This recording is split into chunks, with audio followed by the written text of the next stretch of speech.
ভাই আমি যদি 100টা বাবু তুই আর কে প্রশ্ন করিস আলহামদুলিল্লাহ নারে তাকবীর নারে রিসালাত আখরি জান দেখো কত মোটা হবে আমি যদি যাই গোবরে বিদেশের মাটিতে আর লাশটাই আমার পৌঁছে দিও মায়েরি কলেতে লাশটাই আমার পৌঁছে দিও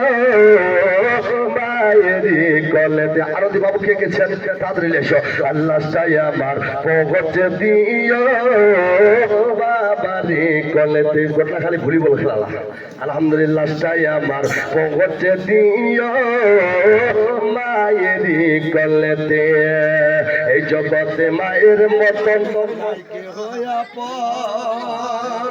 আর সে মায়ের না দেখায়া দিও না দাপন ও আমায় একটা লোকের দেখলে মাগো আমায় একটা লোকের দেখলে মাগো আর সুখ পাবে বলি যাতে লাশটাই আমার পৌঁছে দিও মায়েরি কলেতে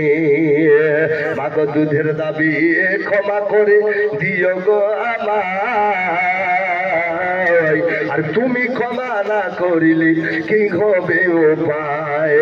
ও নইলে চিরতরে চলব মাগো নইলে চিরতরে চলব মাগো ওই জাহান্নামের আগুনে দাদা ভেল্লা তুই কইল আলহামদুলিল্লাহ 1000 টাকা দিও আর বলি আলহামদুলিল্লাহ সুবহানাল্লাহ যাই হোক মোর ভাইজান চাচার বেটা ভাই তো তাতে ধরে রাখছিল আলহামদুলিল্লাহ তাই আমার পৌঁছে দিও মায়েরি কলেতে লাশটাই আমার পৌঁছে দিও বাবারি কলেতে যাই হোক দোয়া হবে এবার আমার নিয়ে আসতে নিজের ইচ্ছা একখান যেখানে ভালো হবে